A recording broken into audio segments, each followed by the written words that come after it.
घरगुती गॅस सिलेंडरची घरपोच देताना डिलिव्हरी बॉयकडून ग्राहकांची आर्थिक फसवणूक होत आहे। निर्धारित किमतीपेक्षा केवळ पोच देण्यासाठी प्रति सिलेंडर तब्बल 30 ते 50 रुपये आकारले जात असल्याने ग्राहकांनी नाराजी व्यक्त केली आहे। या प्रकरणात पुरवठा विभाग ढिम्म असल्याचं चित्र आहे।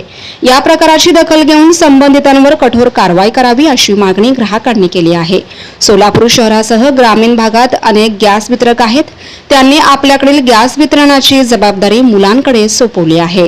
या मुलांकडून पावतीच्या रकमेपेक्षा जास्त पैसे ग्राहकांकडून वसूल केले जात आहेत।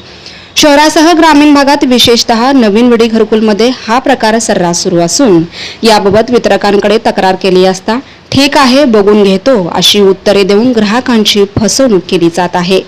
पावतीपेक्षा जास्त पैसे न दिल्यास सिलेंडर परत नेण्याची धमकी दिली जाते। परिसरातील काही ग्राहकांनी पैसे दिले नाही तर त्यांचे सिलेंडर परस्पर विकल्याचे त्यांच्या लक्षात आले। डिलिव्हरी बॉयच्या या वर्तणुकीने अनेक ग्राहक त्रस्त असून कंपनीचे अधिकारी व पुरवठा अधिकारी मात्र या प्रकरणावर हेतुपुरस्सर कानाडोळा करीत असल्याचा आरोप ग्राहकांनी केला आहे। ग्राहक पावतीवर जेवढी रक्कम आहे तेवढी देण्यास तयार होते, परंतु तेवढ्या रकमेवर सिलेंडर देण्यास डिलिव्हरी बॉयकडून नकार देण्यात आला होता।